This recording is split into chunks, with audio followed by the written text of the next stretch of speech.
రాష్ట్రంలోని ప్రతి అంశం సామాన్య ప్రజల కష్టాలను దృష్టిలో పెట్టుకొని రూపుదిద్దుకున్నవే.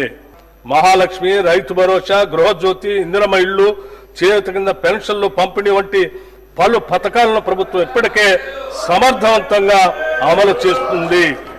మహాలక్ష్మి పథకం కింద 2023 డిసెంబర్ 9న తేదీన రాష్ట్రంలోని మహిళలందరికీ ఉచిత బస్సు సౌకర్యాన్ని ప్రారంభించాం.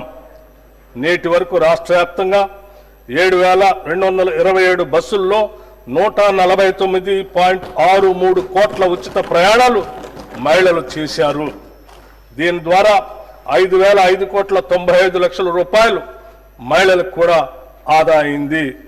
ప్రభుత్వం ఈ పథకం అమలుకు ఆర్టీసీకి క్రమం తప్పకుండా నిధులు చెల్లిస్తూ ఉంది.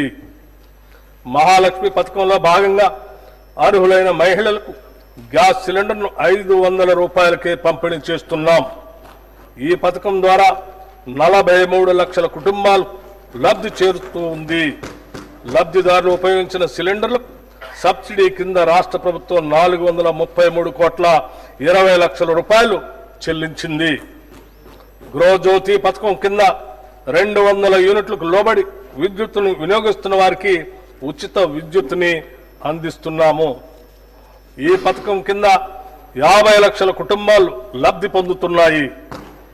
ఈ పథకం కోసం ఇప్పటికే 1,775 కోట్లు 15 లక్షల రూపాయలు విద్యుత్ సంస్థలకి సబ్సిడీగా చెల్లించడం జరిగింది. ఇందిరమ్మ ఇళ్ల పథకాన్ని 2024 మార్చి నెలలో ప్రారంభించి ఇళ్ల పట్టాలను ఆడబిడ్డల పేరుతోనే ఇవ్వాలని నిర్ణయించాం. 22,500 కోట్ల రూపాయల అంచనా వ్యయంతో ప్రతి నియోజకవర్గానికి కనీసం 3,500 చొప్పున మొత్తం 4,000 ఇళ్లను మంజూరు చేస్తాం. గత ప్రభుత్వం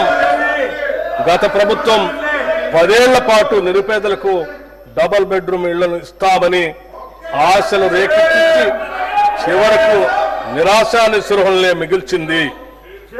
అసంపూర్తిగా నిలిచిపోయిన గృహాల్లో 34,545 నిర్మాణాలకు 305 కోట్ల 3 లక్షల రూపాయల నిధులు కేటాయించి వాటిని అందుబాటులోకి తెస్తున్నాము.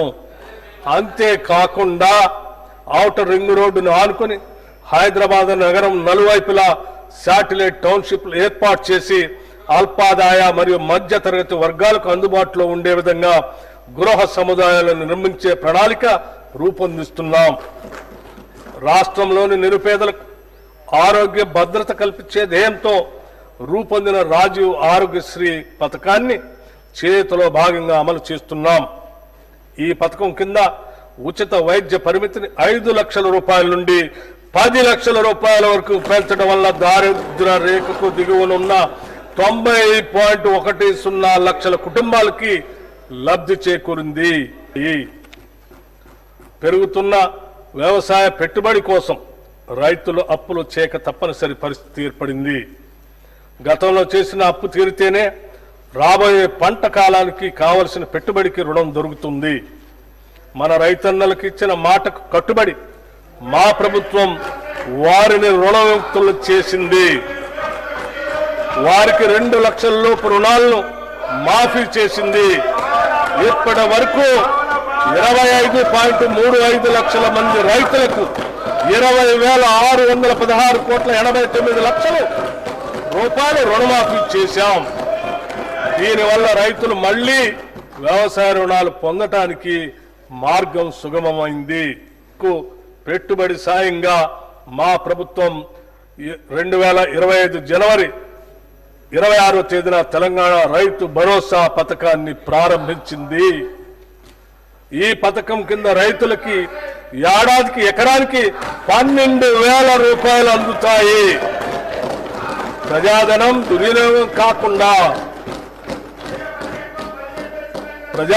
దుర్వినియోగం కాకుండా అవకతవకలకు అడ్డుకట్ట వేసి సాగుకు యోగ్యమైన భూములన్నింటికీ రైతు భరోసా అందిస్తున్నాం.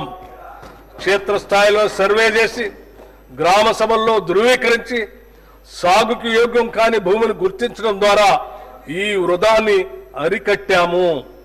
రైతు భరోసా పథకానికి 18,000 కోట్ల రూపాయలు ఈ బడ్జెట్ లో ప్రతిపాదిస్తున్నాము.